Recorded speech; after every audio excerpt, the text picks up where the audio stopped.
Good afternoon, brothers and sisters. How are you all today? Okay. So, it's Sunday already. Another week has passed. Let's see. Is there any of you on my left who is new here today for the first time? Yes, this gentleman here. Tell us your name and how you got to know about this group. Hi everyone, I'm Yok Mei. I got to know about this group through some sharing from friends. I have friends that attended, so that's why I'm here to listen to you. Yes. I see. Welcome, welcome. Thank you. And I suppose your friend is not here today? No. Yeah. In the past, maybe about 3-4 years since when we were in the monastery, oftentimes friends or colleagues or even family members sometimes they will introduce to each other, but quite a few times the participants come, but the friend didn't come. Yeah. But many times they come together also. Yeah. Welcome, welcome. Good to have you here. The rest on my left are all season parking. Yes. How about on my right? Billing, are you new? No, not new anymore. But not old also. Sean doing video shouldn't be new. Then Cheryl, not new. Jean, not new. Helen, not new. What's your name? Marcel, yes. Mas what? M-A-R-C-E-L. Marcel. Marcel. Marcel. Yes, Marcel. Then we have BN. We have KS. Welcome back. Wow. My name is KS. Yes. Tell us how you got to know about this group. I know this group about 1.5 years ago. Wow. I came because that time I was helping to jaga the car park. I see. You mean you came for SGC to Janga car park? Before that, I was trying to help, and later I get to know that. I thought it was because you attended Sifu's, don't know which Sifu lah, some Sifu's Heart Sutra, then I found it so amazing and so touched. Not Heart Sutra. Then which class? Cannot remember. Confirm Heart Sutra lah. No. Never mind, you remember, you tell us. Okay. I know Sifu is not my teacher. Which class? Someone. 普贤师大院，普贤行愿品啊。I see. Yeah. Yeah. But he's an old guard lah. Old guard. Recently went on reservist. Different kind of reservist. Let me see. Who else is new here today? I think the rest have been here before. Introduced before. Yes. Good to see you, Marco. How are you? Great. How have you been? Great, I guess. Are you still studying? I have just graduated. Just graduated. Yeah. Congrats. Thank you. And so what are you doing now? Working. Working? Yeah. What are you doing? Finance, I guess. Finance. Asset management. Yeah. Asset management. Yeah. Okay. Wow. Good. Well, your company treating you well? Of course. That's nice to hear. It's all about perception. I see. This statement is very powerful. Yeah. Indeed, it's oftentimes really about our perception. Yeah. When a person perceives the workplace in a certain way, even if it's a very nice place to work in, the person can feel miserable. But if the person can transcend their own perception, even if the workplace is a bit rough, they are able to go there and fulfill and discharge their duties as well. Yes. It's all in the mind. Ah, yes. Which then brings us to today's topic. 三界无安，犹如火灾. Yeah. So this is today's topic. Let me just bring this up.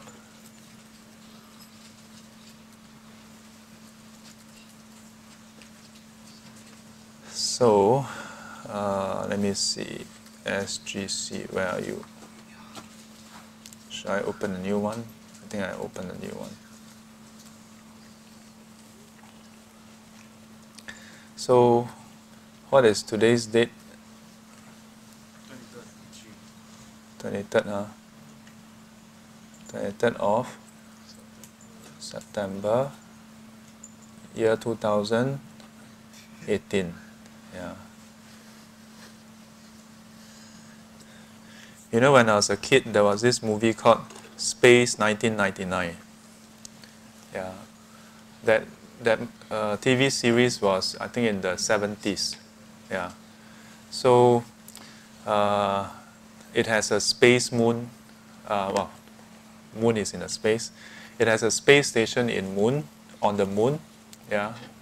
The spaceship is called Eagle or something. Eagle 1, Eagle 2.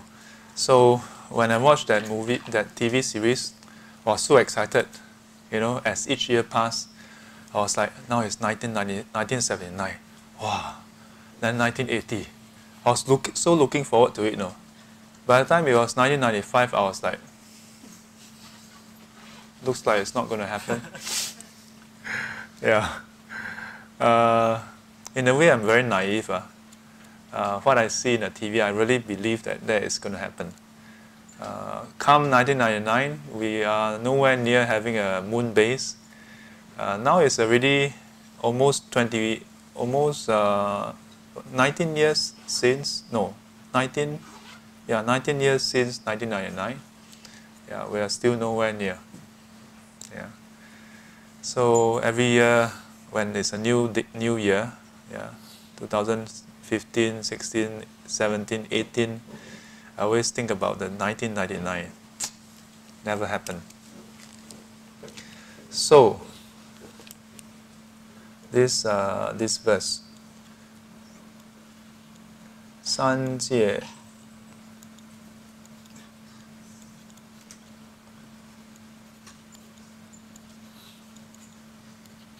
无安，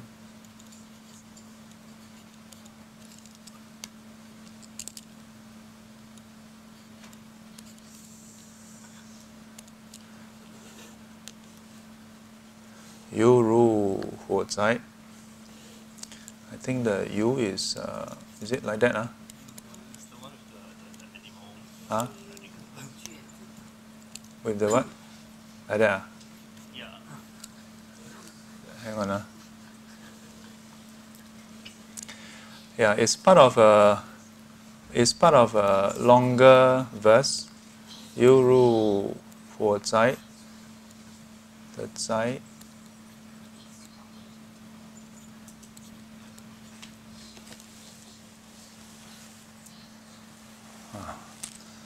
My handwriting is really going from bad to worse. My calligraphy teacher, 根源法师, will be so ashamed or disappointed with me. Okay, 比较像样一点.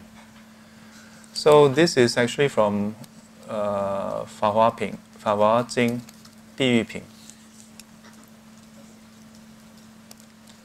This is from the Lotus Sutra. So let me just briefly explain this because there's another set of verse after this. So we have this 三界无安，犹如火灾, and then 众苦充满，甚可怖畏.常有生老病死忧患，如是等火，炽然不息。So, let's just start off with this. So today's sharing is from this Lotus Sutra. In this sutra, the Buddha used many parables.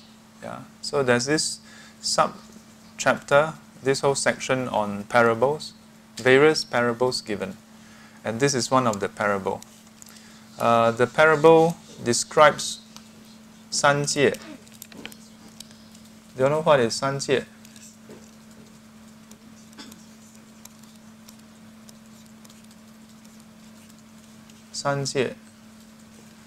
So, I think last week, that's the reason why we have this topic this week.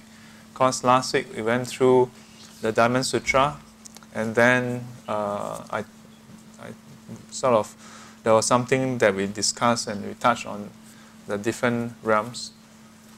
So what is 三界? So we typically have 欲界,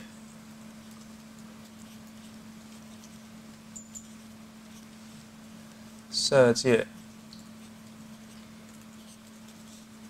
无色界,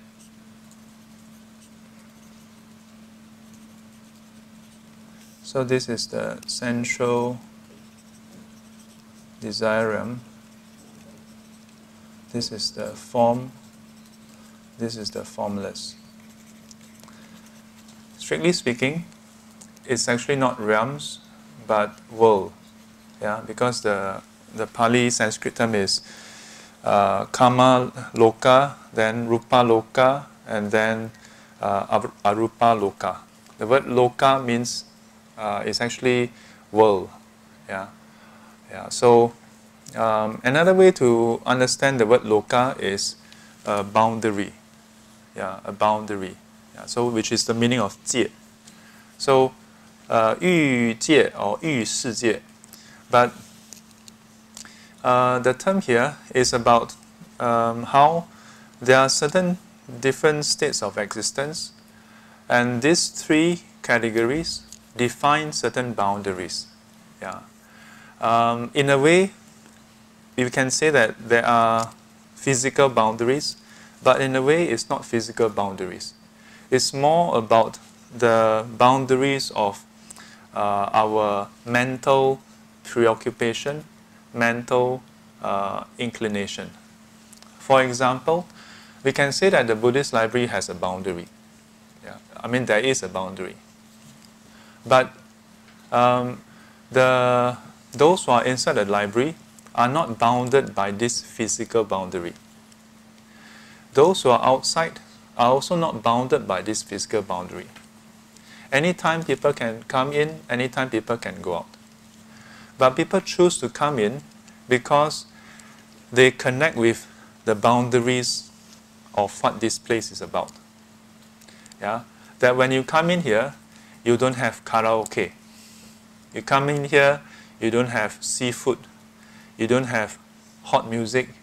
You don't have alcohol. You don't have all the things that some people enjoy. So those people who seek all those things, stimulation of the senses, then they won't enter into this boundary. Yeah? They will go into other boundaries. Likewise, those boundaries, are they prohibited for us? No, you can cross over and go to those boundaries also. In fact, Geylang is like the 6 realms, you know. Yeah. You can find almost every single realm inside Geylang. Yeah. You have heavenly realm, you have human realm, then you have the animal realm also, a lot of the food stall, and the way it's cooked sometimes is like hell realm. Yeah. Then sometimes you see people, it's really shady lifestyle. Yeah, it's like living in the lower realms. Yeah, so in a way, physically there can be a demarcation, but the demarcation here is a result of the mental demarcation.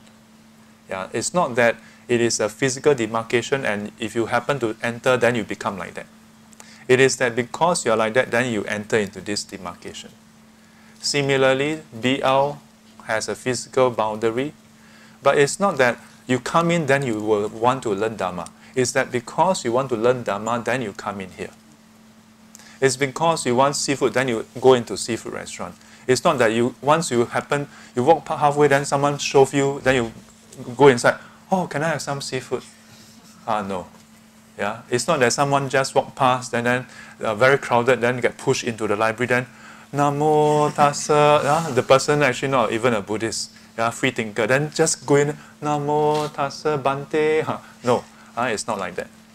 Yeah, similarly, we get reborn in this realm, into this realm, into this realm. Don't mind my drawing, they don't overlap, okay? Let me redraw them. Maybe I shouldn't draw a circle. I hesitate to draw a table, but I'm going to draw a table anyway. Yeah.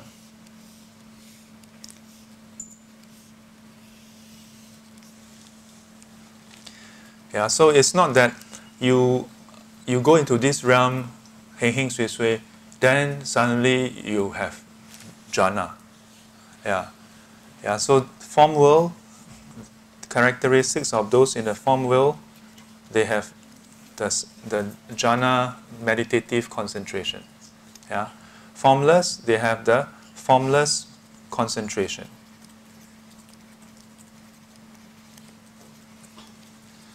Sensual desire realm or sensual desire world, what do they have? They also have a special power. They crave for sensual desire.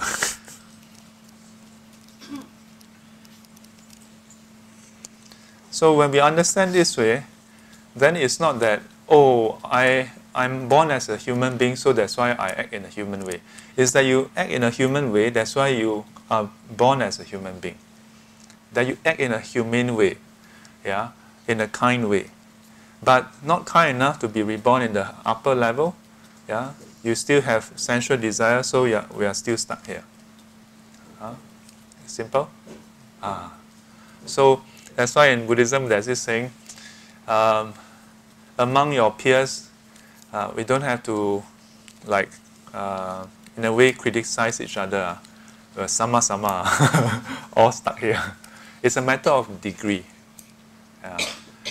So, because we come in here because of past inclination, it doesn't mean that we must continue with that inclination. So in Buddhism, this is the teaching of change, of transcendence, a teaching of, in a way we can say, improvement. Yeah? Where we are now is determined by how we were in the past, not just past life, but also immediate past. But where we will be, that is not certain yet. That's not certain. When it's not certain, sometimes it can cause us to be a bit uneasy. How so? Like now we are human being. If next life we are not certain to be human, yeah. This morning one student was like, "So Sifu, then next life, how? How do we make sure that we don't, go down? Yeah, how? If we were to cultivate enough of the wholesomeness, then we connect with the wholesomeness. And with this wholesomeness, then we go towards the wholesome realm. Yeah? So it's actually very empowering. Yeah? We are in control of our vehicle, yeah? Our path. And the Buddha gave us a Google map, a spiritual Google map, to tell us exactly this is the path that next exit 1A to formless world. If you want, you go by exit 1. Yeah? Or maybe we can start from the lower one. Exit 1A to hell. Very easy. Yeah? 1A to hell, 2A also to hell. A lot of exit to hell. Be careful, don't exit that way. Yeah? Then, okay, 1B to this other realm, 1C to this other realm. Yeah? The Buddha map out all the different worlds, with all the different destinations so that we know clearly how to avoid those that is painful if you don't want to go to painful realms. Is there anyone who are interested to go to painful realms? Anyone? Avicii? Anyone? Avicii hell? Anyone? No? The Buddha actually tells us exactly how to go to every single realm. Not that he wants us to go to hell, but he tells us so that we know what to avoid. We know what to avoid. So, here we talk about the 3 different worlds. What about the 6 realms? So I'm going to draw a mapping here so that you can have an idea of how they are mapped against each other. So the mapping is like this. Let me see whether there's a line. I can draw lines this way. So it's neater, huh? Okay, so draw up to here. Can I draw dotted line? Bow dotted line. Okay, never mind. So, zoom in. So over here, this is the heavenly realm. Handwriting is still uglier. So heavenly, then we have human,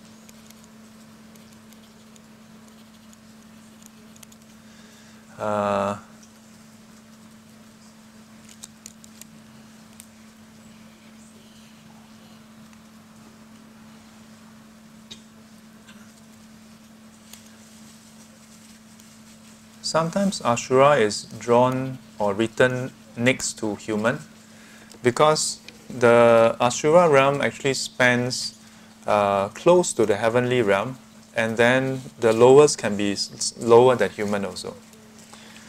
Then we have ghosts, and then we have the animal. Yeah. Asura, some of them are like gigantic animal in some ways. Then we have hell, which is very clear below. Okay? So we have 1, 2, 3, 4, 5, 6 realms. These are the 6 realms you are familiar with. Then if you were to compare with the 3 worlds, then you find that this is where there's a bit of a difference. So let me redraw here, give it a bit more space.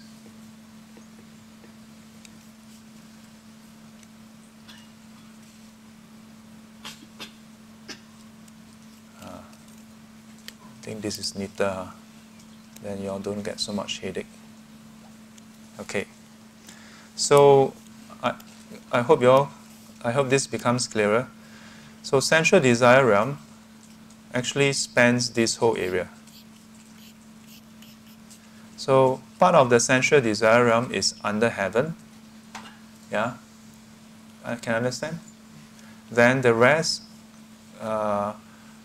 would contain the human, asura, ghost, animal, and hell. Then if you look at heavenly realm, in Buddhism, what the Buddha observed is, besides the sensual desire heavenly realm, then there is the 4 different levels, 1, 2, 3, 4 jhana, and 1, 2, 3, 4 of the formless realm. Yeah, so these are what we call the 6 realms and the 3 worlds. If you look at the Pali Canon, then the Buddha often highlight 5 destinations. What are the 5 destinations? The 5 destinations are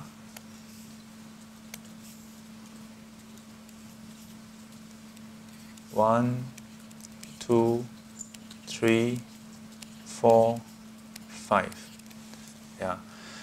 In the Pali Canon, Asura is not a separate realm. Yeah? Because it depends on whether it's closer to heavenly or animal, then it's subsumed under heavenly or animal realm. Okay? Any questions? Yes? I still don't understand this Ashura. It's actually a being and they can be seen, but they can be a god, they can be also an animal. They are Ashura. Yes. So Yeah. are they good or no good or So are they good or no good? I mean consider better than human? I'm still looking confused with Ashura. Confused? Like who are like we all know who is animal. Ashura is actually what? Actually, do you know what is ghost? Ghost is ghost. Ghost is ghost. We know it's a same being. Ashura is So is the Asuras seen or not seen? So Asuras, rightly speaking, can be seen. But these days, very few people see. Yeah, especially after mobile handphones with camera, nobody see. Yeah. When I was in secondary school, I had this question mark. Why is it that in the past people seem to see so much of the heavenly beings, but in modern times fewer and fewer people see, if at all? Yeah. So Ashura is supposed to be physical. Yeah. And depending on their merits, they may be closer to the lower of the heavenly realm, and then or they may be closer to the animal realm. Your question actually has, there's another question that is related to your question, which is, are these 6 realms or 5, are they so clearly demarcated? Is there a point where you travel, and then you see a signboard, 500 kilometers to Asura realm? Yeah. Now exiting human realm. Is there such a signboard out there? When you go towards hell, is there a signboard there saying 500 kilometers to hell, now exiting human realm? Yeah, is there such a clear demarcation? To be very honest, when I first learned about the different realms, it was taught to me, and I learned it as very clear: human is human, heavenly is heavenly, very distinct, separate realms.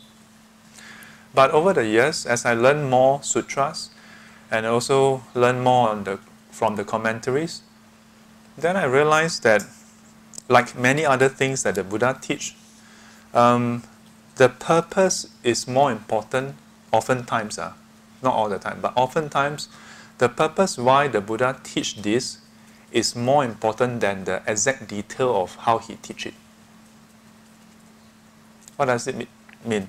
Take for example, when the Buddha talked about the physical body, he didn't go into too much detail.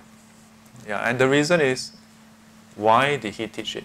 He teach it to help us have a more balanced view of the body. He didn't teach it for us to become a doctor. So as a result, he didn't go through much details.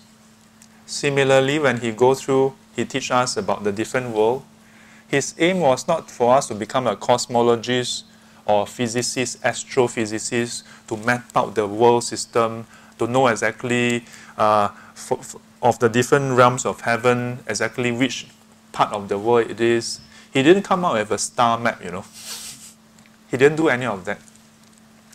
Yeah. He just relate to what people already know. But the purpose of him going into all this oftentimes circles around a few themes. Yeah, a few themes. What are those themes?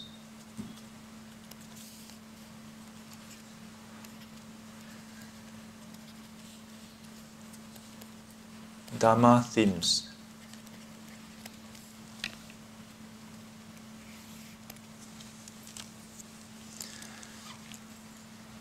I'm going to go into Dharma themes in a while, but I want to wrap up your question about Asura. Okay? So, what I gather from all the different teachings is, if we look at Ashura or ghosts alone. There are a lot of different types of Ashura. There are also a lot of different types of ghosts. We, in 大智度论, yeah, the commentary to the Mahaprajna Paramita Sutra, that means the commentary to the Perfection of Wisdom Sutra. It says that this particular realm is called hungry ghosts, not because all the ghosts are hungry, but because the most intense suffering for this particular category is the hungry ghost. So it is named after the most intense type to highlight the suffering they are facing. Not that all the ghosts suffer so much also. Yeah. But if you don't highlight the suffering, then people think, also not so bad. I can, because in the sutra it talk about 大力鬼神. So 大力鬼神 means that they are reborn as ghosts, but they have merits. So they live quite okay one. Yeah. But the purpose of the Buddha going through the realms, teaching about the different realms, was not to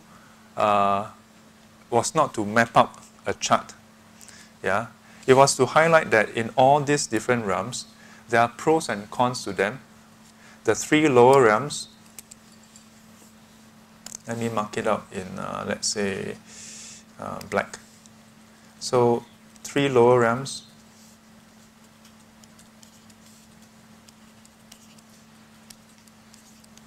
These three lower realms are, main feature of them is suffering. So, does it mean that they are constantly suffering? No. In Singapore, a lot of animals live quite well. The cats and dogs have manicure. Yeah. They have a pet hotel. Yeah. My students from SBF, once a year, some of them they have graduated for 10 over years, some 8 years, some 10 years. Once a year, we will meet up for Chinese New Year gathering. Whole 1 or 2 batches meet together at one of the students' house. Their house is 3-story in Siglap. So they have a cage for the cat. The owner stay in a 3-story house. The cat also stay in a 3-story house. Yeah, the cage is 3-story one. Then there's conduit, there's a wheel inside, got here, can run around. Yeah, yeah. If the cat is born in some other countries, it will be making people homia. Yeah. Cats and dogs in Southeast Asia are sometimes taken as food. So, no joke. Yeah, but just because there are some cats and dogs that live quite well, doesn't mean that animal in general is happy. Yeah. But it doesn't mean that there are no animals that live well. Yeah. But the Buddha wanted to highlight key feature for animal realm is delusion. So no matter whether they have good life or bad life, their state is in a deluded state. Not that they don't have other defilements. It doesn't mean that all cats and dogs are deluded, then no other defilements. It doesn't mean that they cannot show compassion also. Now on YouTube, you can see a lot of videos. Sometimes the animal have more compassion than human beings. Yeah, cats and dogs, the geese go and feed the bird, feed the fish.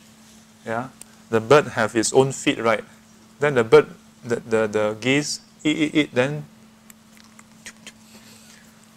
yeah, better than some human now.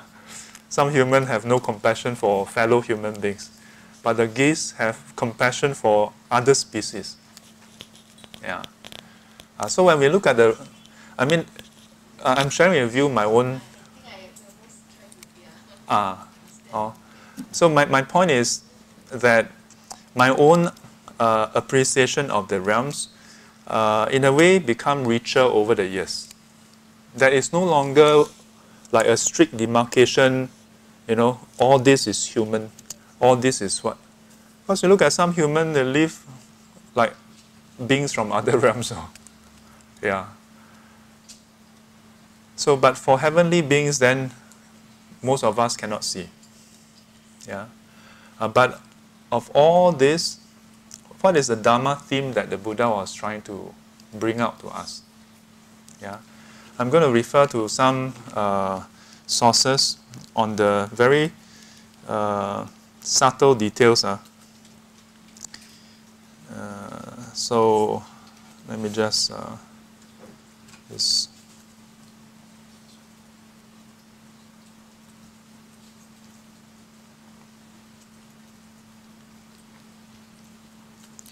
So this is where we go into the specifics of in each realm, what is the lifespan? This part, I admit to you, I tell you very frankly, I don't go and memorize. So I must refer to the mapping. Yeah. So, so in this particular set, in the Theravadan tradition, I'm basing it on the Theravadan lineage here, the text, or rather from the Pali Canon, 31 planes of existence. So we have the first category, Niraya, in Chinese is Nai Luo Jia, yeah, basically hell. Some translation translate as purgatory. One thing though, we usually use the word hell in Chinese, 地狱. Do you know where is 地狱? So when we were doing translation, we touched on this word also. So when I look at the word, then I realize, hey, it's quite interesting. 地狱, literally, the prison in earth. Yeah, earth prison. Yeah, or in a way, dungeon. Yeah, I mean the word literally means that. 地狱 means a prison that's under the earth, you know. Yeah, so hell, there are different categories. A lot of people think that, oh, all this description is inside the 地藏经. Yeah, it is inside 地藏经, the Earth Store Bodhisattva Vow Sutra. But descriptions of hell can be seen throughout the Pali Canon as well. So the question is, how long is the duration? Let's take a look. Are you all eager to know? You all want to know? How long? It says varies. Yeah. The shortest that I know is what we call 球拍地狱. Yeah, bouncing ball hell. So don't be mistaken, okay? It's not that you go there and play bouncing ball. But it is described. Where did it appear? In one of the texts that describe the Buddha's past life, when he was a merchant, and he saw with his abilities that there was a person who had evil intent. So wanting to steal everything, that person was planning to kill everybody. Wanted to kill everybody. So out of compassion, he wanted to save him and save everybody from the consequences. He saw that there's no other way around it except to kill that person. So, but if you kill this person, he has to go somewhere. Well, in this case, to go to hell. But after all the consideration, he realized that if he don't do it, he will kill everybody and he will go to hell even longer. And the rest being killed will be filled with anger and hatred, will go to lower realms also. So he, with that in consideration, he willingly go to hell.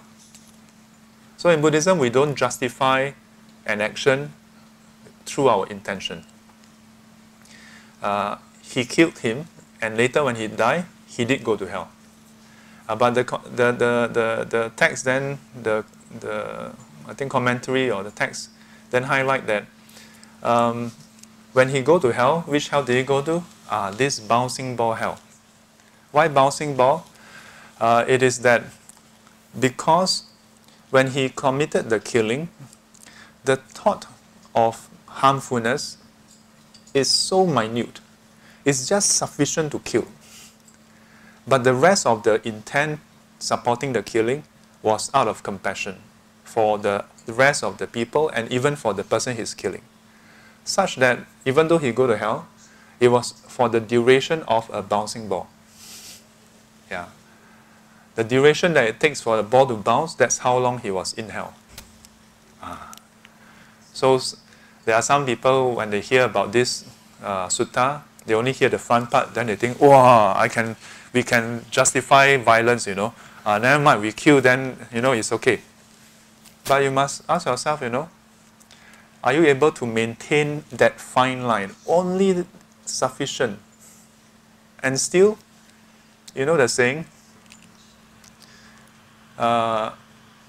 Einstein, I think, once said, if you put your hand on the burning stove for 1 minute, it feels like eternity. Yeah, but if you spend, or rather, it feels like an hour or eternity. Yeah? But if you spend an hour with a girl that you like, it feels like only 1 minute. Yeah, so even if you are in hell for that bouncing ball period, yeah, maybe 1 second, the suffering can be very intense. So it's no joke. Yeah, so we look at hell. That's the shortest. The Chiu Pai, so far that I've heard, read or heard, shortest duration. But there are others that's very long. Yeah, in fact, most of the other hells are extremely long. Okay, one of the highlight, it's like when you go to go on a tour, right? You go to other countries, then they'll show you the highlight of this country. So likewise, when you look at hell, I must show you the highlight. So the highlight is, if you commit the 5 heinous deeds, yeah, then you get to one of the most severe hell ever. It's called Avicii hell.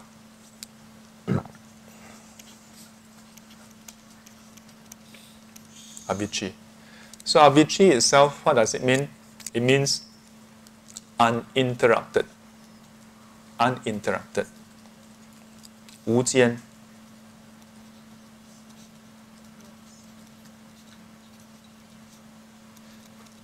You know, there's a Hong Kong cop and robber story, right? Called 无间道. They borrowed this term from Buddhism also. Yeah, 无间道in Buddhist text sutra actually refers to doing these 5 heinous deeds. Yeah, that is so heinous. The consequence is, in this life, you will never attain enlightenment because your heavy karma obstructs you. So you can continue learning, you should continue learning, but you must know that you cannot progress anymore in this life until this karma is used up. Otherwise, this karma will just be there stopping you. So after this life, what happened? After this life, reborn in Avicii hell. And Avicii hell is called 无间 also because the suffering in this hell is uninterrupted. Uninterrupted. In all the hells, it's quite constant, but there's always a duration, yeah, in between the sessions. Yeah, like it described at the start of a certain cycle, then the fire will burn, then this had happened, that will happen. Then after that, the hell beings is totally like in a way perish. Then everything will cool down. Then the wind blow. Then the being arise again. So in between there is that period, that gap. At least there's a break. Sometimes they describe the hell being in this 寒冰地狱, freezing hell. Buddhist hell is not always like other cultures are always burning. Some hell descriptions is of extreme cold. Some hell description is isolation. Yeah, that the being in hell don't encounter anybody. Yeah, and filled with a lot of fear, of being alone. Yeah, but just stuck in that state. Yeah, so it described like the freezing hell. The cold wind will blow and freeze until it's so cold, then that the person just shatter. Then in the start of the next day, the wind blow again, and then he reappear, remanifest. Yeah, and then continue to be frozen. Yeah, so even then, there's that period where when the being just arise, just appear, and starting to freeze but not frozen yet. Yeah, but for Avicii, pain,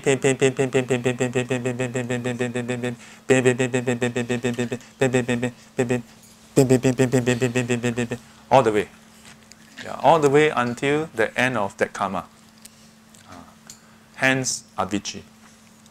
That's the highlight. So, any other hell you want to know about? Better don't know. Yeah. Or rather, better don't go there. So, what about the other realms? Huh? What are the 5 heaviest things? Okay. Oh, I didn't say.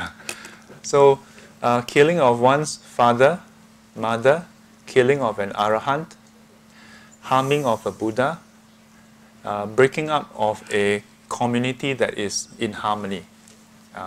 That means a monastic community, they are learning and practicing in harmony. And then someone now come in to teach them a distorted teaching, causing them to have differing views. And as a result, they split up.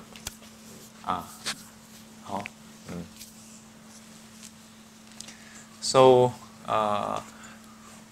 if we look at the 5 deeds, the first two,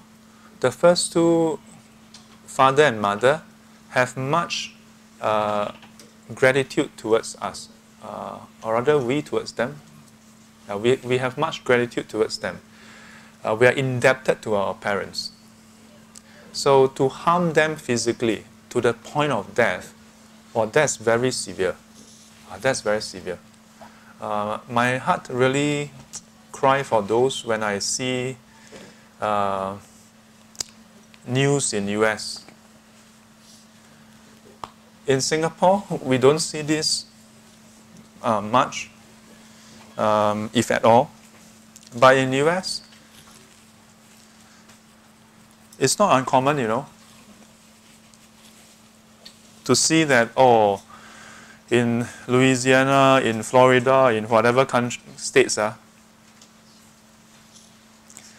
the child, and it's not like adult, sometimes it's the teenager, just take the gun at home, take the shotgun, shoot the parents.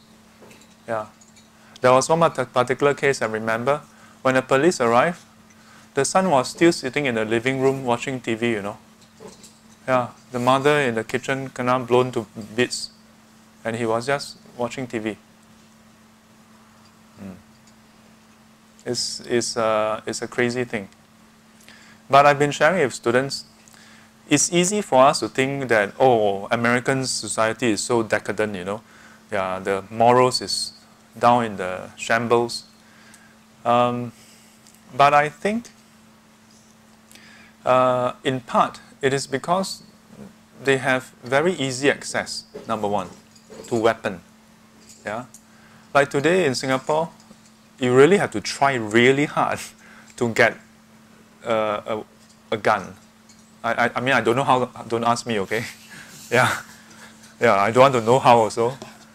But in US, when I first went to US in 2000 for a company trip, then we went to Walmart, and I thought I went into the wrong place, Last time in Walmart, they have the guns, Yeah, and it was the M16, Yeah, but not they changed the bolt carrier so that it's semi-automatic, not full automatic.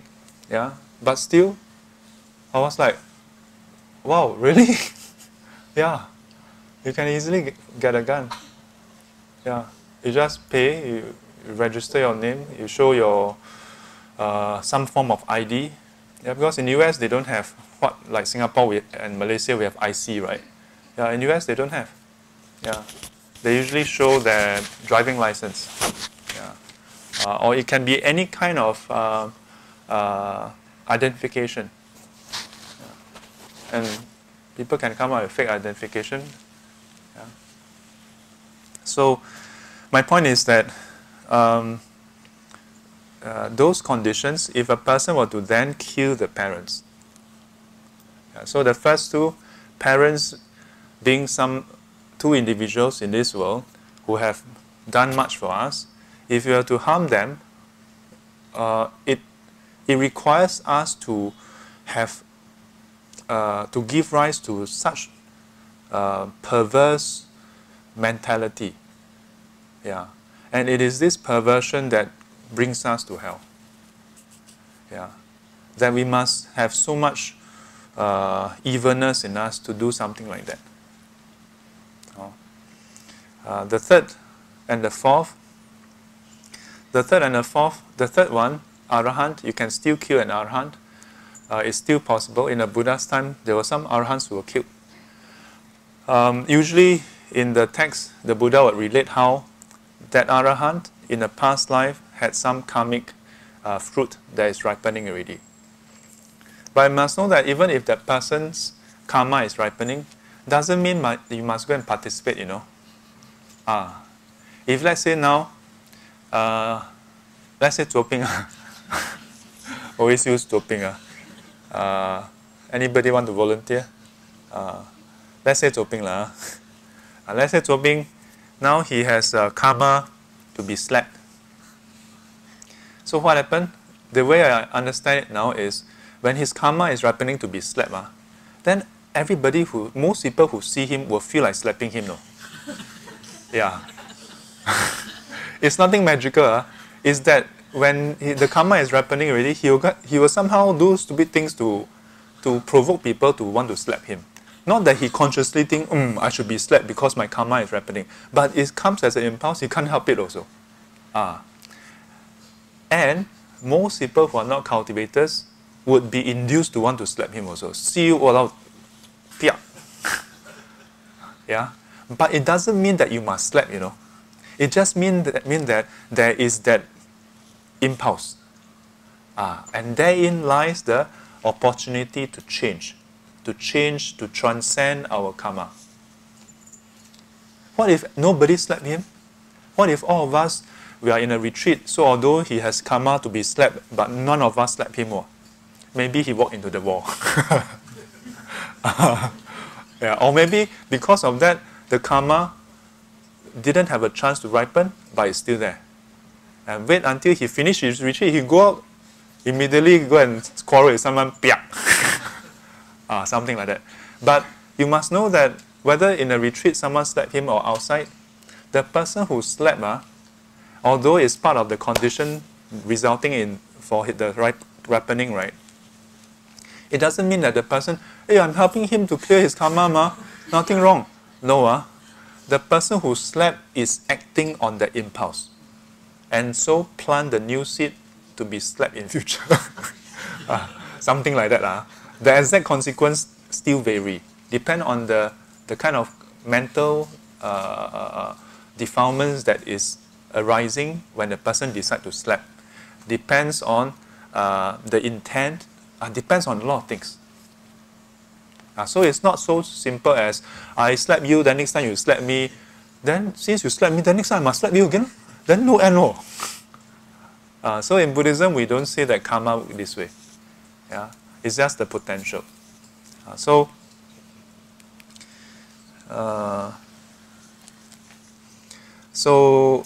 now talking about the five. So when an Arahant is killed, for the Arahant, as long as in the past there were some fruits, karmic consequence, karmic actions, is ripening, the Arahant will have to face it also. The difference is that the Arahant will face it with equanimity. Yeah, without further planting new seeds. Without further planting new seeds.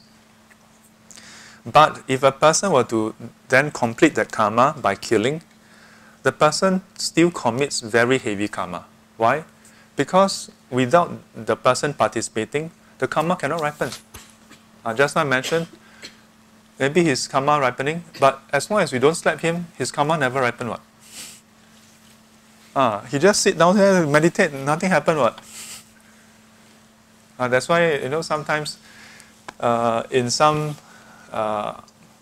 accounts I've heard, some of the masters, they can tell, then they just tell the student, if you stay here and for this 1 month or 3 months, you'll be fine. But when the person's karma is ripening on, just cannot, 3 months, no big deal. What? But somehow the person feel like, no, I must go out. Then go out, immediately pop, kena. So it's the karma ripening.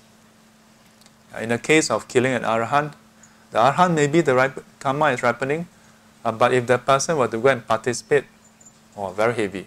Because if you don't kill the arahant, or don't go and participate in that, the fruit, if it should ripen by itself, then the person, arahant, may just die without anybody being involved.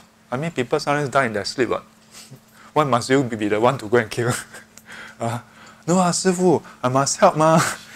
Some things don't have to help one, Yeah. Why is it killing an arahant so heavy a karma? Because if the arahant even just stay for 1 more day alive, if the arahant were to just go out on alms round, whoever were to even offer one morsel, that means one mouth of food, the wholesome merit is so great, Yeah. And if the arahant in this process encounter some individuals, the arahant can inspire or directly teach, those whom the arahant encounter. So a lot of good things can happen from the arahant just being alive for 1 more day. The Buddha himself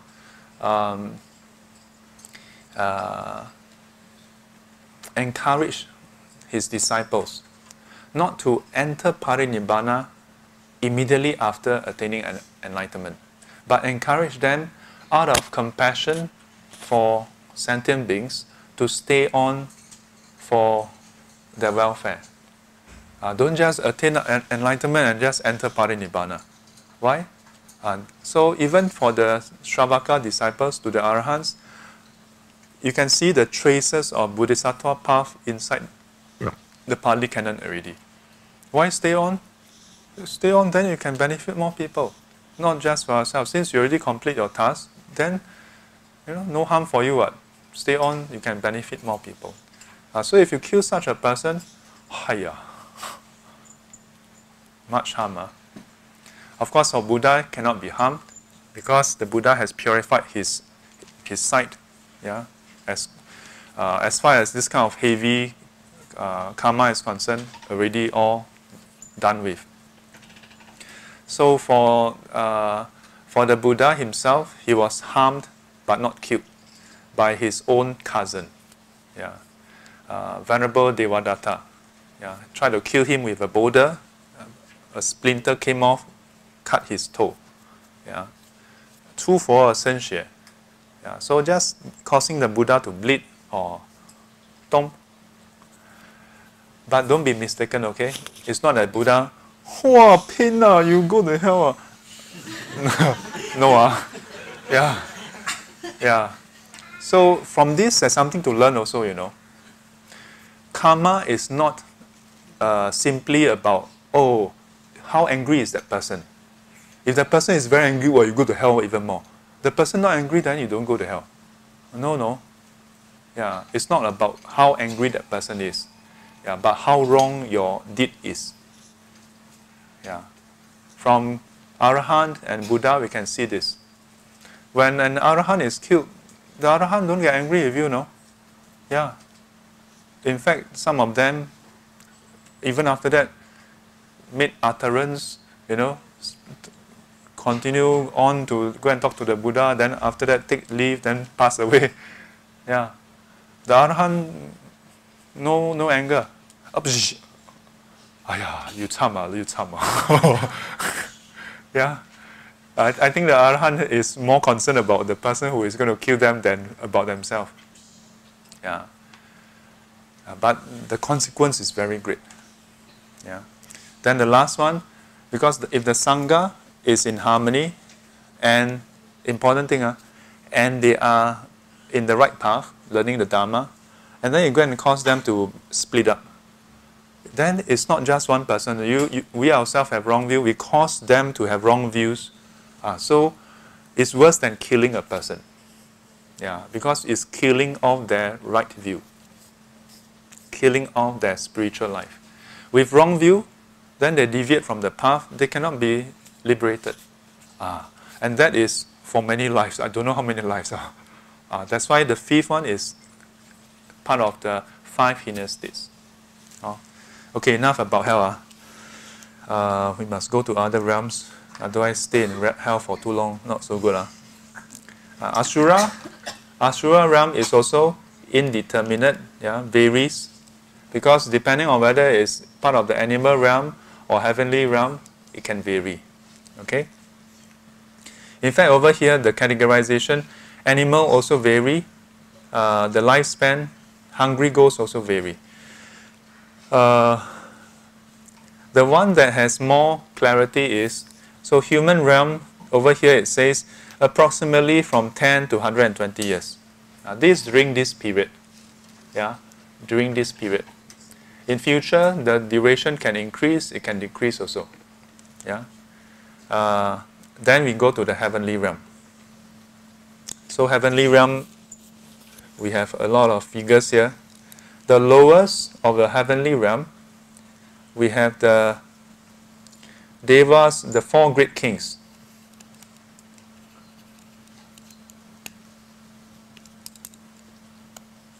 We have the 4 great kings.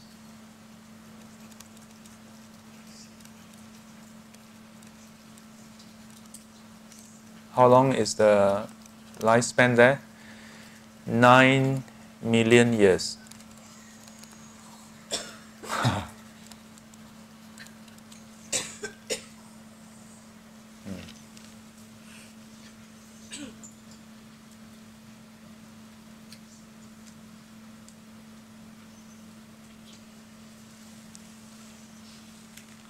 Yeah, 9 million years. So that is the lowest. In this realm, I believe the lifespan, the day, that means the timing over there is different from this place also. Not talking about time zone, but talking about the rate of time, rate of change. So it is said that in the lowest, which is this realm, this heavenly realm, 1 day, 1 night is equal to 50 human years. Yeah, 50 human years. Yeah, so over here, 9 million. Above this is the heaven of the 33 gods. The retinue of the 33 gods. So this one is 36 million. Do you know how much is 36 million? A lot. Then let me erase this first.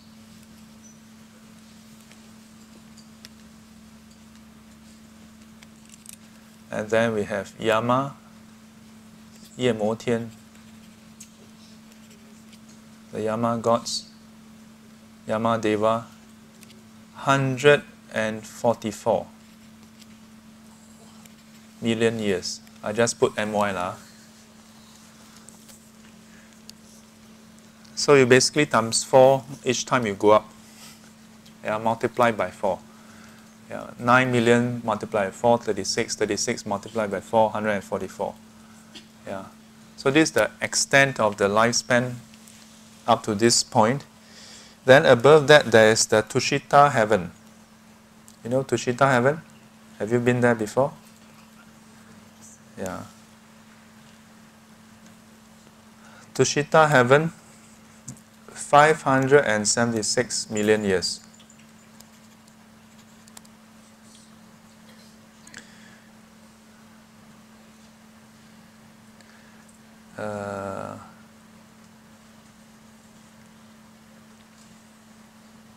Then we have the Nimanarati Deva.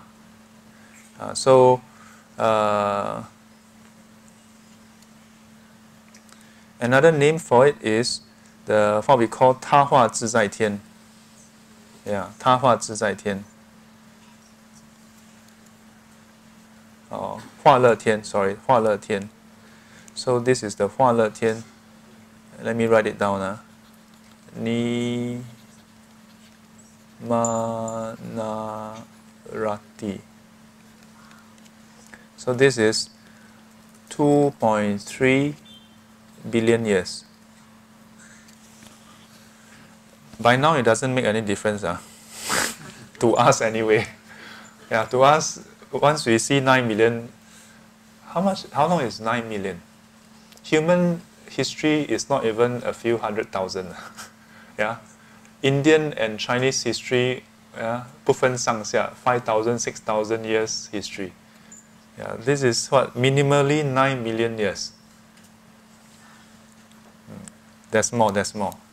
Then there is the 他化自在天, Para Nimitta Vasavati. Para Nimitta Vasavati.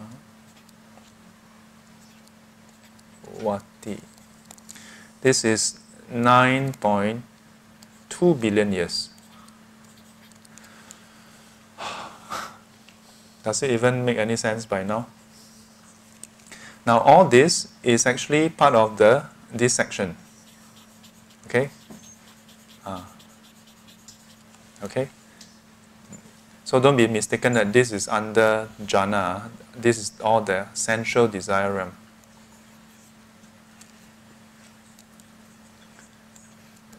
Sensual desire heaven.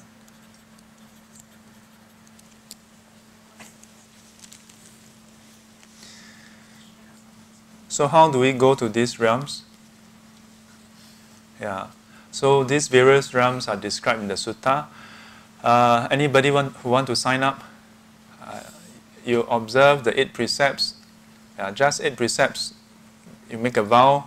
With this merit, I want to be reborn in this realm, in that realm. You can go there. In one of the sutta, the Buddha highlighted. He who so desire, upon observing the 8 precepts, with that aspiration to be reborn in the heaven of the 4 great kings, upon death will be reborn there. And having transpired from that realm, will be reborn in human realm, and when born as a human, will enjoy great wealth, long lifespan and so on. And after that, can still be reborn again, multiple times.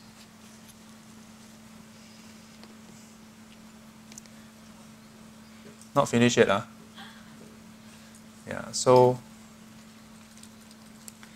I think I draw on this side. So over here, we have the Brahma Loka. So for the Brahma Loka, there is a few sections here. Let me see. Altogether,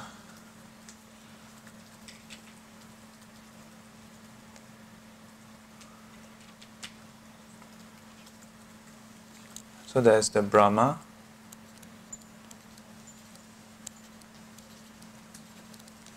How long is the lifespan? 1/3 of an aeon. aeon, or there are two spelling, both are the same thing, more or less the same thing. How long is an aeon? I've shared many times before. The guy 100 years go and wipe. Yeah, after the whole thing is used up, 1 aeon is not worn out yet. Basically a long, long time. You can imagine before that is 9.2 billion years. This is maybe about 4 times or 16 times more than that. So reaching trillion years already. Yeah. So the next level is half an aeon. And Maha Brahma, so this one is ministers of Brahma.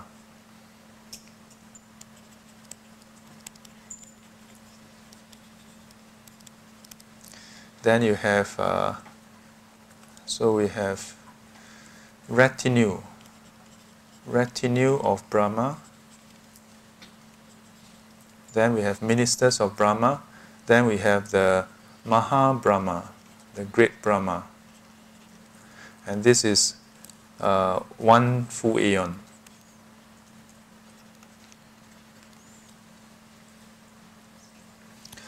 So this 1 full aeon up to this is the first jhana. And then after that we have the second jhana, another 3 layers. So the next level, let me just draw a line here. Next 3 layers. Then we have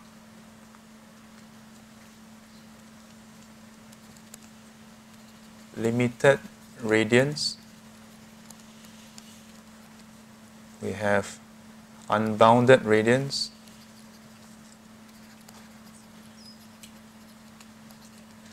And streaming radiance. And their lifespan again goes up. Here goes up double. So 2, 4, 8. 2 aeon, 4 aeon, 8 aeon. And then, okay, no, run out of space. Come here again. So this is first, this is second, and then third. Do you all need all the details? I think don't need. It just becomes more and more astronomical. Yeah. So some students ask, so is it really exactly that number? This is the maximum range, and most of them will live out their whole lifespan. Some of them may live 3/4, half of that lifespan, and so on, depending on individuals' karma, merits, and so on. But a few features here. In the jhana world, to be reborn in the form world or jhana world, the requirement is that the person must have cultivated jhana. Yeah, the person must have cultivated jhana. If the person can cultivate jhana, meaning that the person actually attained jhana, then towards the end of the life, is able to enter jhana. And entering jhana, the person passed away in that way. The mind is in that state. So the karmic seeds pertaining to the form world will ripen, and then the mental continuum basically seeks rebirth in the form world. Yeah. In that way, a person is reborn in the form world. Now, compared to the sensual desire realm, yeah. So this is the form world. So in the form world, it doesn't have any of the problems of the sensual desire realm. Yeah. For us in sensual desire realm, sometimes it's a bit difficult to appreciate what is happening up there. Yeah, because we only know about sensual desire. We only know about what we can see, what we can hear, what we can smell, what we can taste, what we can touch. Yeah, even our thoughts circle around that. Even our thoughts about the past revolve around sight, sound, smell, taste, touch. Our thoughts about the future, whether desiring something to happen or desiring something not to happen, is still around, mostly around this. Yeah. It's all revolving around all this. Yeah. Of course, we have other attachment. Yeah. On top of our pursuit of the senses, then we still pursue human beings. We still pursue positions. We still pursue so many things. All those other things we pursue, directly or indirectly, give us sensual pleasure. So as a result, for us, when we look at the description of this realm, sometimes it may be a bit abstract and like, why do we want to go there? Yeah, why do you want to go there? But only when you have meditated to a certain point, then you see that sensual desire is disturbing. It's agitative.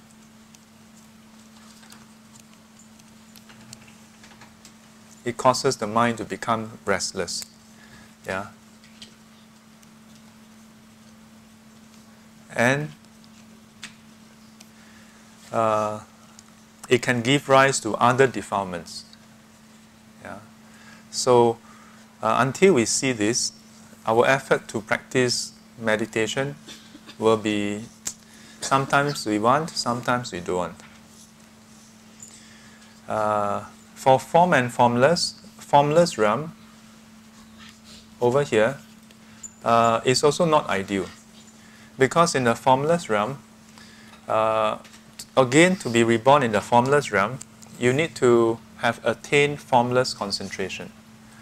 But once you are in the formless concentration, the mind is too subtle. Yeah?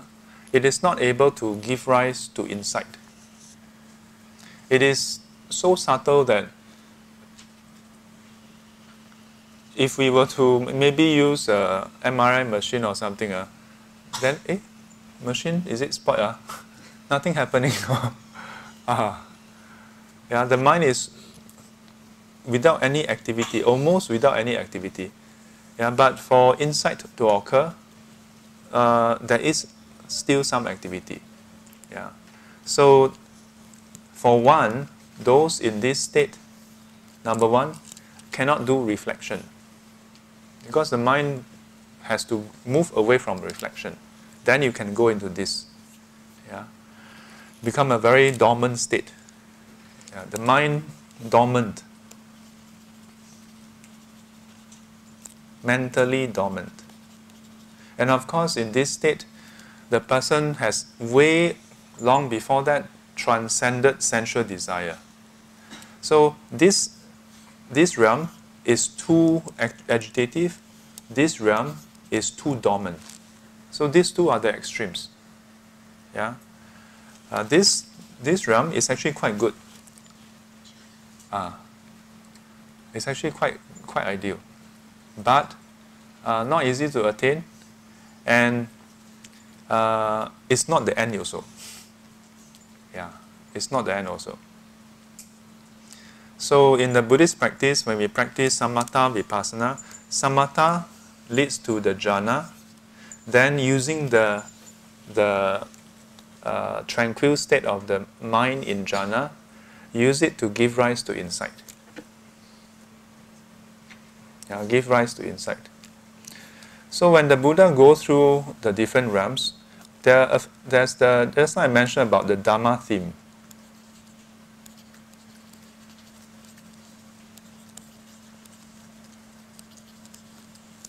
So a few things he highlights is, number one,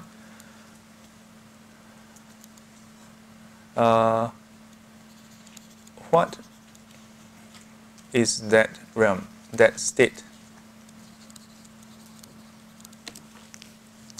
That means whether it's any of the 6 realms, what kind of pleasure are there? Yeah, gratifications. And then what kind of pain are there? What kind of shortcomings are there?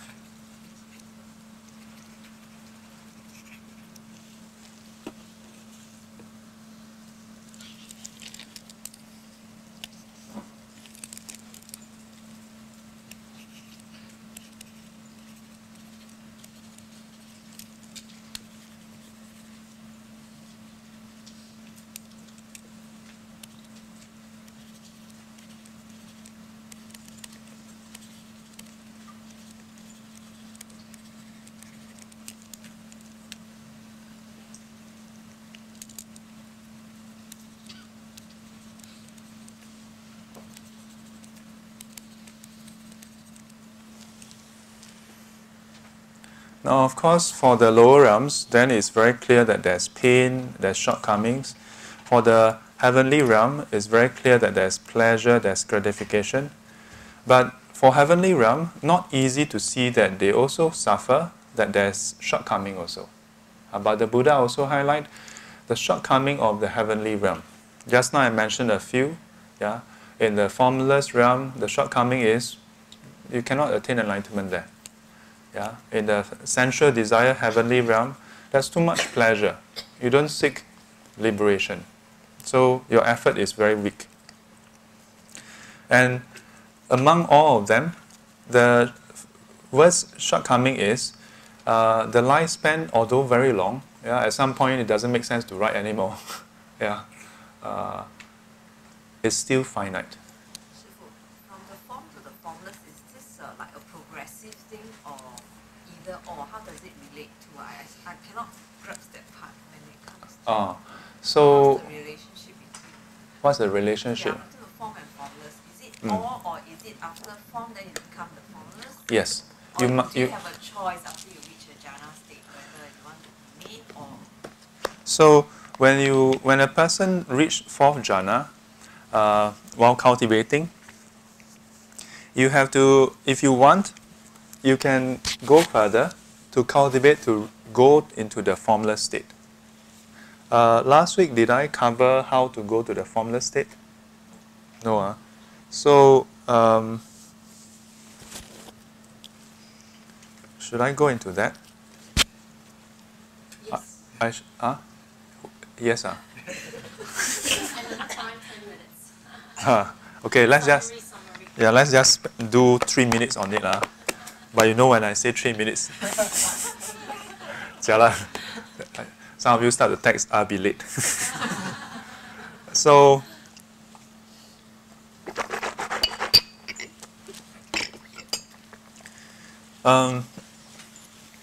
if you want the full detail, then we have to go from 1st jhana. The gist of it is that the whole series from 1st, 2nd to 3rd, 4th jhana is a series of mental training. Yeah, and I think last week I roughly mentioned about how the requirements is that you must be able to master your mind where the object is able to be held at will, yeah, in a steady state. So I think I may have also highlighted that if you really go through a training, you will find that it is not simply about having a picture in your mind, having an object in your mind, but it's the process of reaching there. That through this process, you are able to direct your mind to whatever state you will it to be. Currently, you think about it, one of the major cause of mental illness is depression. What is depression? In a way, it is basically that if a person gets into a very in a depressed state, but somehow unable to get out of it. Think about it. In school, we learn how to calculate numbers. We learn how to organize words to form sentences, organize sentences to form paragraph, organize paragraphs to form a composition of words, yeah, to write essays, to convey an idea, and so on and so forth. We learn all these things, but we rarely learn how to compose our mind. We rarely learn how to manage different parts of our mind, to steer our mind. We learn to steer our hand to steer the basketball. We learn to kick the football into the goal. But we rarely learn how to move our mind from here to here. Rarely. We learn how to, combine different colors to form the color we want, to match what we see. But we never learn how to match the different mental states, to be able to see clearly, this mental state is unpleasant, it's not what I want. Then to learn how to move our mind to change the color so that it becomes a pure, bright color. We never learn that. But if a person were to practice concentration to the point of jhana, in that process, the person would have learned that. Learn to manage the mind. Very succinctly, it's not a random thing, I just sit and then I feel good. That is very preliminary. Yeah. If a person even reached jhana, even first jhana, the level of control is quite refined already. But to go to fourth jhana is even more refined. And even at fourth jhana, there are different stages also. So to have complete mastery, then the person, for a start, without even talking about formless world, the person will have mastery over the mind. In one of the book, in the Buddha's words, this description of the training comes under the chapter Mastering the Mind. Yeah, not in the earlier chapters. Earlier chapters just talk about how to relate to other people, father and son, then husband and wife. I mean, those are important also. Not that it's not important. Yeah, but the training don't just stop at every day how to talk, all those things. So, if a person reached the fourth jhana, being able to master the mind in this way, then the person is able to say, use the mind to fill up an infinite expanse of the world, yeah, with the object. For us, can you now look at this room and try to capture how big this room is? This room, if you are into real estate, you will probably estimate that this room is around maybe 900 square feet. Thereabout. I'm just guessing, or maybe 800. Yeah. The reason why I seem to have a gauge, I just anyhow whack. Yeah. And also partly because earlier this year, some students brought me here and there to look at places because we were looking for places. Yeah. So roughly this size is about 800 to 900. Yeah. If you include the back, that is about 900 plus. Yeah. But we have this idea not because of the number 800, no, but really because of the physical size. So you think about it, we are talking about a space. The empty space itself, there's no measurement, So you use something that has measurement to enclose something that has no measurement. And now if I were to ask you to close your eyes and say, picture the shrine hall, yeah, the auditorium of Buddhist library. You close your eyes, you probably will have an image of this room depending on where you sit. Like the auditorium that I see is always like that. I seldom see the other side. Yeah, I seldom see the other side. Whereas for you all usually see this side. And if I were to ask you how the Buddha looked like, you all may not remember because you always see the screen. Yeah, and if I were to ask you to visualize this room, unwittingly, you may visualize it with all the cushion and the people around you, Yeah. But for the person in fourth jhana, all this can be removed at will. Yeah? And using the boundaries of the physical space, the physical object, then he can demarcate an area, a space that is of this size. And so from this point, he expands this physical object, yeah, the object of meditation, to cover an infinite space. Because this will become the basis for the next level, the formless first level, 空无边处定, the base of infinite space. Just now I asked, that was just the first part of the question. Can you visualize this? Now I ask you, can you visualize twice the size of DL? Then you just multiply this, okay, it's like that, then now it's double size. Okay. How about 4 times? Okay, then we multiply another way. Some of you multiply this way. Yeah. How about 10 times? Oh wait, Sifu, hang on, I count. 5 times here, 2 times there. How about 23 times? Hey, Sifu, don't like that, ma. 23, how to multiply? You know, we have limitations, no? Now I ask you, can you visualize the whole of Singapore? Then depending on when the last time was that you saw Singapore map. If the last time you saw was in the 80s, then you will only remember that this part, there's a straight line because of Changi Airport, then this side is what. But now if you look at the actual Singapore map, this side is also a straight line because Bukom, they fill up. A lot of places we have been reclaiming land. But how big is that space? I think it's 400 over kilometers square or something. Yeah. But just Singapore itself is still just a concept, no? How large is that? Have you ever thought about how large? Also don't know. We only know it's not very big. Yeah. So if we were to train our mind, then you can really, okay, let's cover infinite. Now I say infinite space, how big is infinite space? So the meditator slowly expand and cover to the boundaries of his perception, yeah, in the mind, all the way covering. And then after that, for what purpose? With that physical boundary, then he can have a feel of that space.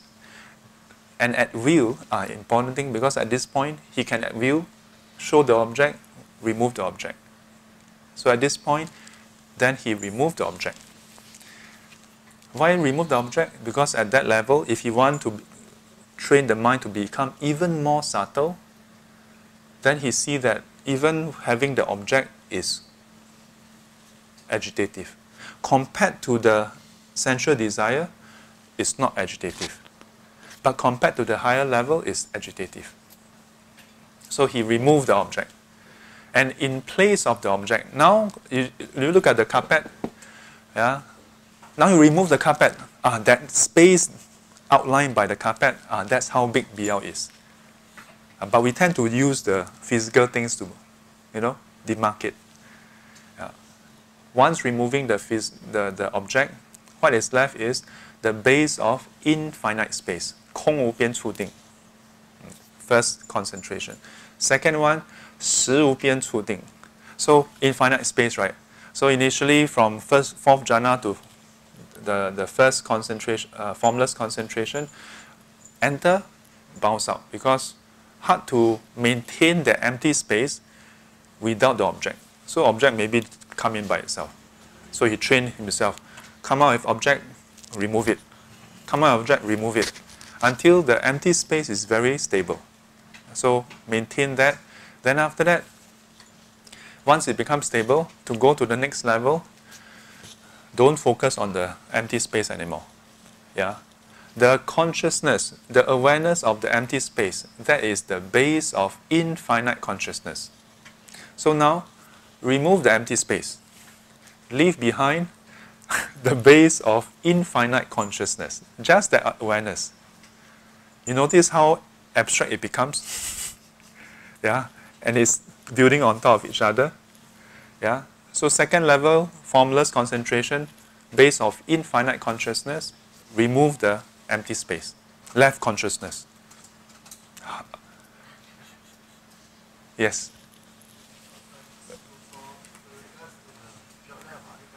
Okay, then hold that thought first. Let me wrap up this part first.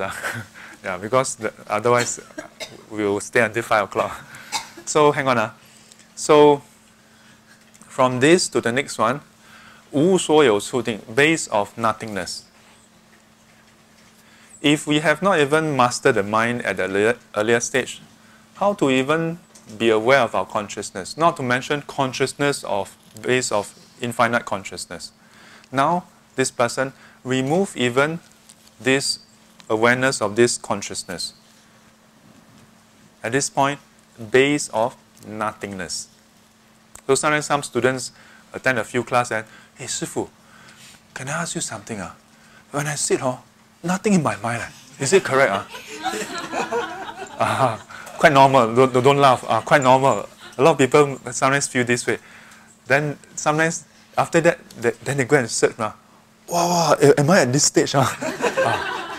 Usually no lah. Usually lah. But hard to say, who knows. Maybe the person, 空无边, 实无边处定. You don't go there accidentally.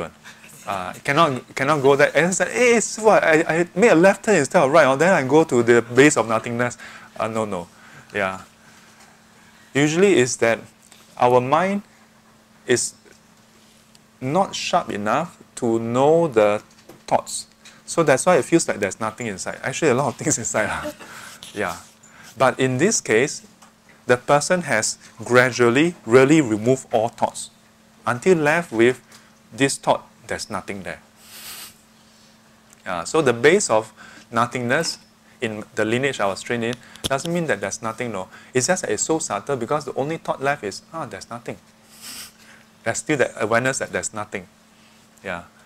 So this is still a thought, a perception. Perception of the nothing. Can you see how it's one pointing here, pointing. Next level, 非想非非想. So then this requires us to go through in detail to explain what is 想, what is 非想, what is perception, what is non-perception. But cannot go into detail, otherwise we really have no time. Cannot finish. So that level is removing even this perception, the last perception there. And because by this point, all the remaining perception has been transcended, and one of the world, which is the non-perception world, is not included. So this fourth level is base of neither perception nor non-perception. So there's a whole range. Basically, all these realms have perception, but inside the fourth jhana, there's one realm, one state that has no perception. So this fourth level formless concentration is neither the one with perception nor the one without perception. This is what it means by 非想非非想天.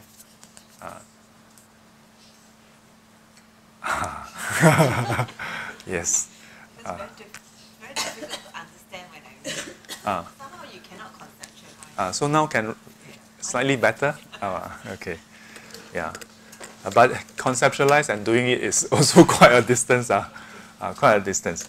So why is it that all this is described as 三界无安? Why 无安? No what, 师父, there's an what? At night, after work, I go back home. My whole home is quite safe.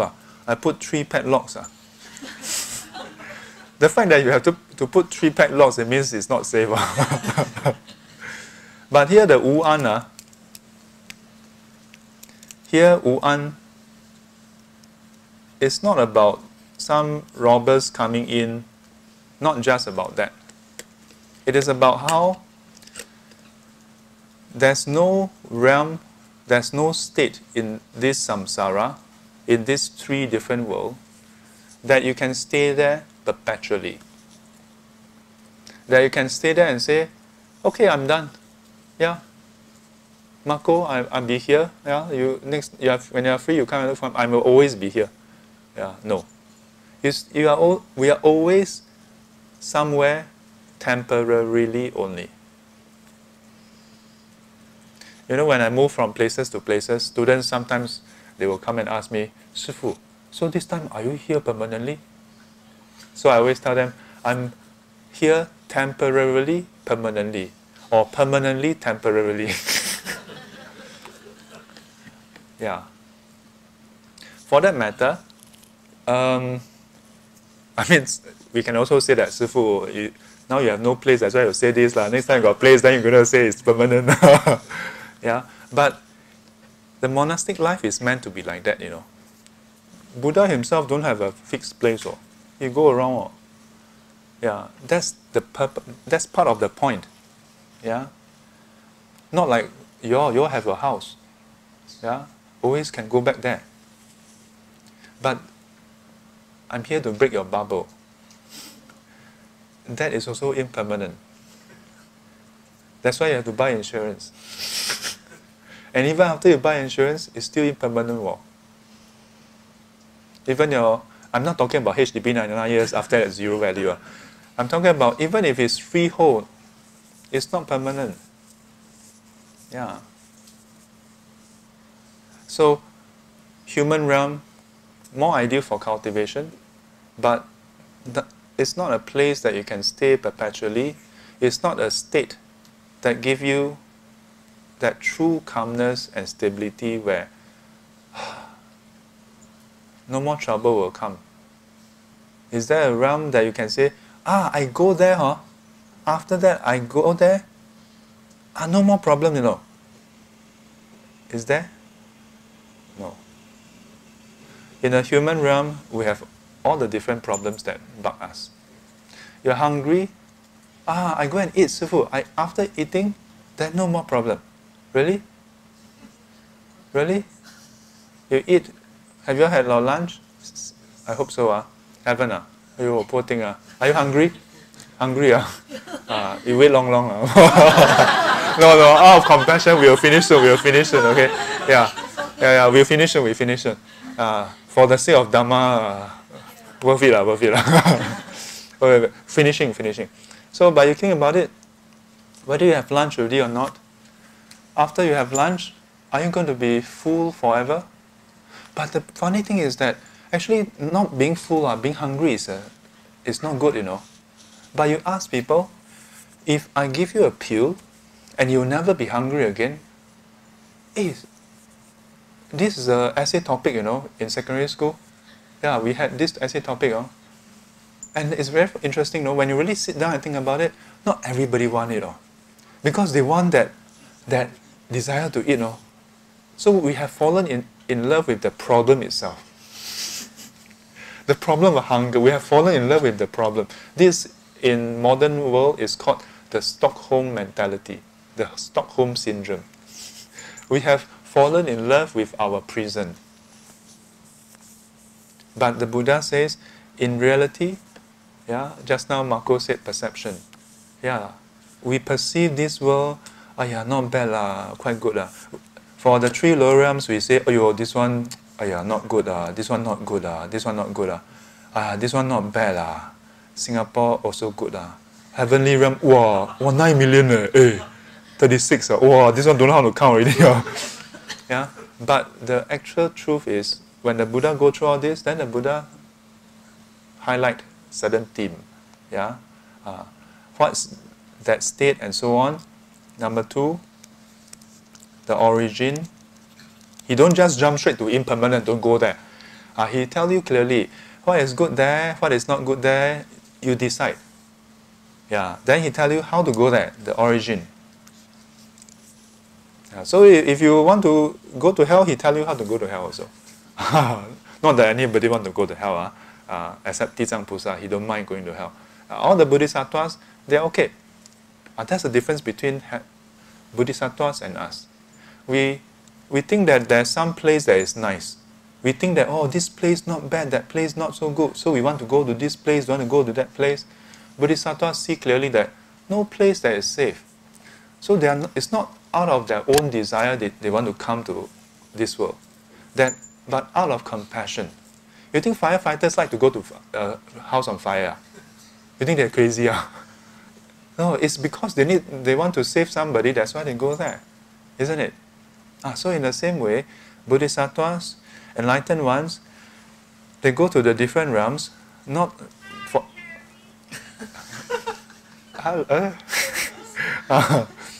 yeah, it's okay. Yeah. So, but for us, we don't see that 三界无安. And the Buddha described in what way? It's like a burnt house on fire. This zai is like a house, a mansion. I must spend some time writing on this thing. So this zai is basically a residence, a house. So this three world has been our residence since beginningless time. Although we stay inside, but does it give us safety?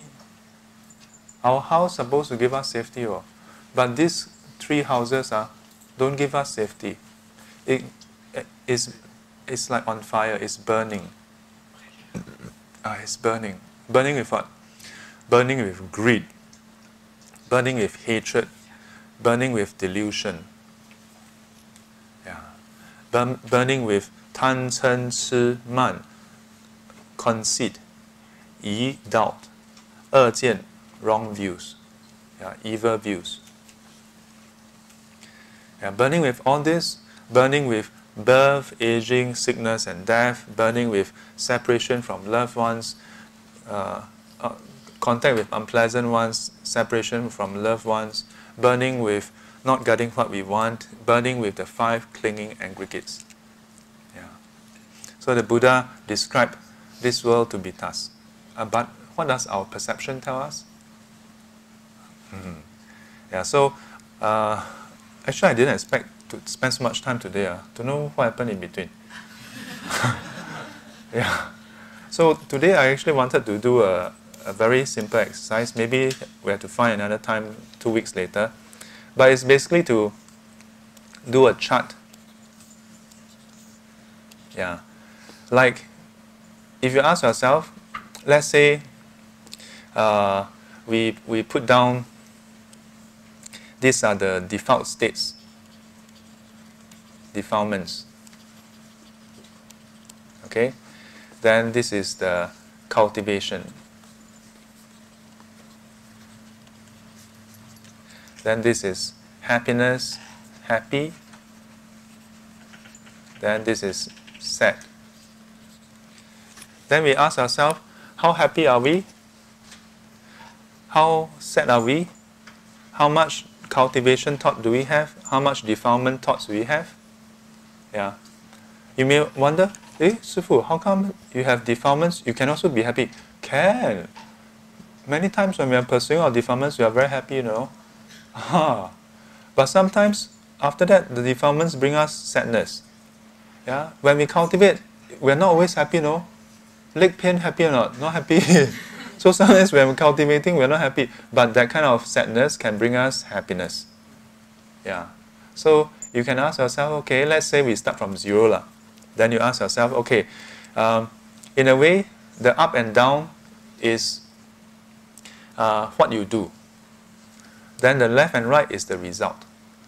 The result of whether you're happy or sad. So you can ask yourself, okay, maybe today you come for SGC, 10 points, okay. So you take another color, then you draw, okay, 10 points. But then initially you come, then you spend 10 points, right? Then you get happy, wow, very happy. But then because Sifu go on and on, then you become sad. So the arrow is like that.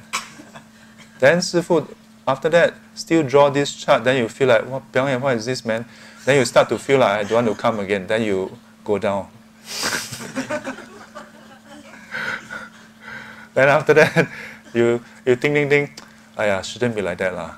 Then you feel like, I shouldn't be so, then you, back to square one. So if every day you just ask yourself, if let's say you give it a certain number, then you move how many steps up, down, left, right. Then after a week, you can see yourself moving around, Then what happened? You may ask. Then you can ask yourself, do you spend more time in the upper quadrant or in the lower quadrant? Do you spend more time in the left quadrant or the right quadrant?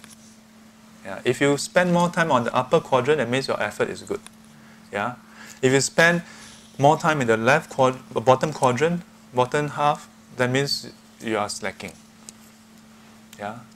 Then, if you're on the upper right quadrant, that means you are having progress and you are enjoying the fruits of your cultivation. If you are on the top left, then you must put in more. You must have more faith, because in the top left, cultivation but no results, or you feel very sad. Then you may become disheartened. You may start to have doubts. So you must associate more with people who are cultivating. They will encourage you on.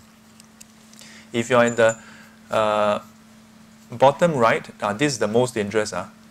This is the danger zone. Why? Because while you are in your defilements, you are very happy. This part easy to get stuck. Yeah. Once you come here, this is la la land. Yeah. This is actually hell. If you come in this angle, you must be very careful. Yeah, because this will bring you to the lower realms. Yeah. And because this will draw you and you can get stuck there. If you are in this quadrant, not so bad. Because you're having defilements, but you start to suffer already. And this will cause you to go away from it. Yeah, because you are suffering here. Many times, the problem with our defilements is, defilements don't immediately make us suffer. No. Many times, our defilements at the onset give us pleasure, satisfaction. Oh, I tell you, Sifu, that day, I tell you, that person, I give him xiong. Show him my true color. Sifu, you taught us one, must speak up. Then, from our satisfaction, where is this satisfaction? Satisfaction from our ego, venting our anger. Yeah. But when this happens, we get stuck here, But some people have some merits, very, very interesting merits. We usually think of merits as things going smoothly. But in cultivation, there's a different kind of merit, where things don't go your way. When should it not go your way? When you are about to do stupid things, it doesn't go your way. That's actually very good merit. Yeah, very good merit. And when I look at my life, I feel that I have this part of my merit. Every time I do stupid things, then a lot of stupid, more horrible things happen though. Yeah, when I was a small kid, I remember art and craft class. We were making all kinds of things. So I decided to make a toy tank. Yeah, then with the corrugated cardboard, then fold, glue. Then the turret and the bottom part, I put some white glue, I stick it on, then it kept on moving, no? Not supposed to move, because I didn't make a hole. So, but the reason why it kept on moving is because I put too much glue. But you know what happened? The teacher came over, look at me, look at the tank, take it out. Oh, gave me a scolding, 这么贪心. I was like, huh? Of course, at that age, I cannot understand. I'm like, wow, I feel very a lot of injustice. I'm like, I didn't know what. I mean, in my mind, I don't dare to speak out also. But later on, when I think back, maybe the teacher didn't have any thought of teaching me Dharma also. Yeah, but I see it as a blessing. That even when my action vaguely resemble a bit of greed, someone immediately scold me. In my whole life, I can say that in my whole life, I only 假装 once, no. Yeah, really, in my whole life. Studying, work life, once in my whole life. When I was a scout, the whole scout group, we were preparing for the, I think, National Day or what, school celebration. So the two of us, me and Han Jik Kwang, we go and do some setup. After finishing, you know what I always tell you all? when I finish my work, I'll go to see my boss anymore. So even at the age, I had this mindset. I was going to go there. He said, where are you going? I'm like, we finished already, Ma. We should go and look for Mr. Ma and find out more. What else is there to do? Then you know what he said? Achala, I said his name just now. But anyway, long time ago, small kid. But, so he said, no lah, come, sit down. What's the rush? Then I'm like, then what do we do here? Even at secondary school, Sec 1, Sec 2, I have no idea that to just then sit down there. I'm like, then what do we do here? Then he said, just sit down, don't do anything. But I must admit, earlier this morning we talked about how we are influenced. Although my own temperament is, I don't see a point of me sitting there doing nothing. But when he suggested it, I didn't put up the fight also. So I just sat down. Within 3 minutes or 5, the teacher in charge walked past. Hey, what is the two of you doing there? Jialat, kena caught. Yeah, first time I told on a bit, kena caught. After that, at the end of the scouts meeting, the end of it, we have this assembly.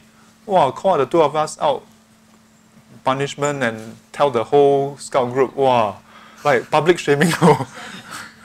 I mean, when you think about it, it's not a big deal, right? But at that point in time, I feel very like, oh no, what is this? But now when I think about it, so fortunate, no? First time in my life, 要偷懒, then kena. Yeah. Then in my whole life, I cheated once. Chinese test. Really desperate. Wow, really, 那个字认识我不认识他. So I just, I can see the teacher copy one question. The person got it wrong. Wow. I'm very thankful that the person got it wrong, though. Because if the person got it right, I would think that, wow, next time I just copy, no. Yeah, so ever since, I never once copy. Even if I have to fail, I fail. I don't copy. What man copy, fail, copy Sarah. Yeah. So, if you are suffering because of defilements, don't think it's a bad thing. If you are unlucky, your defilements keep increasing, but you never encounter problem. Yeah, it's a great blessing to encounter problem when you're having defilements, because then it's a red alert, no? Yeah, it's a yellow card, no? If you still don't hit a warning, later you kena red card, then there's a place for you here.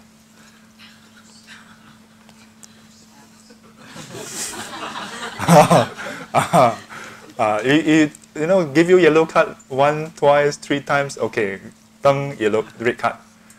Yeah, so you all can go back, try this exercise, okay? Because previously some students asked, so how do we know where we're going to go next life? If you keep on doing this chart over time, either mentally or really draw it out, I encourage you to draw it out. It will look messy, but don't worry. Because over time, you will see that,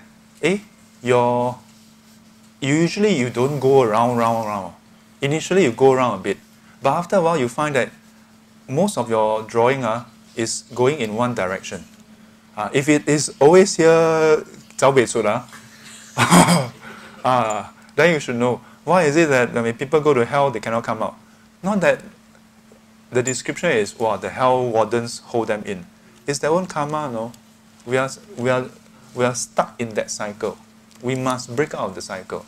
So our cultivation is about breaking out of the cycle. Yeah, so don't have to go and look for some therapists, go and look for some guru to tell you your past life, how about future life. You go and do this exercise, you see yourself clearly. And even if you see yourself going around here, don't be disheartened. Because at least now you see. Yeah, and if you see really like what I'm drawing here, then you got to ask yourself, do you want to continue this way? Do you want to continue this way? But if you find that you are up here or up here, if you're up here, you have to be careful also. Don't be complacent. Don't think that, wow, I'm somewhere there. Sifu say over here good. Well, maybe, who knows, maybe Arahan here, leh. I'm quite near, leh.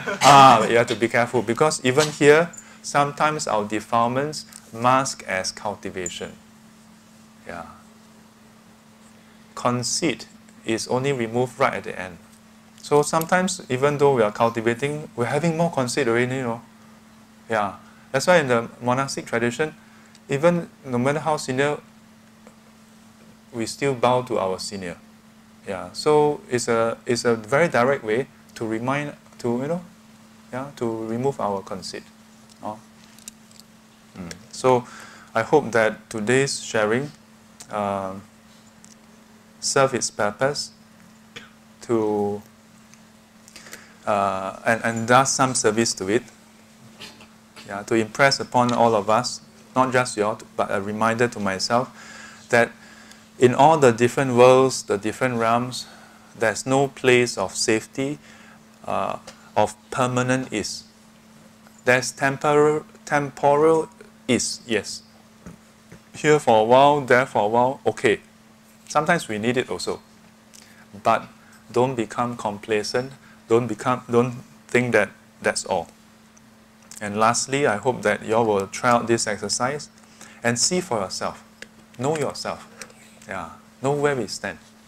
Then you no longer have to ask Sifu. You don't have to ask, go and 算命, go and look for some 高僧大德, Rinpoche, Sayadaw, or whoever. Oh, next life, where am I going? You know yourself. Okay? Wait, sorry. After we do dedication, those who want to hear about Pure Land, I can answer. Okay, so sorry. Yeah. 愿消三障诸烦恼，愿得智慧证明了，普愿罪障悉消除，世世常行菩萨道。阿弥陀佛，起立。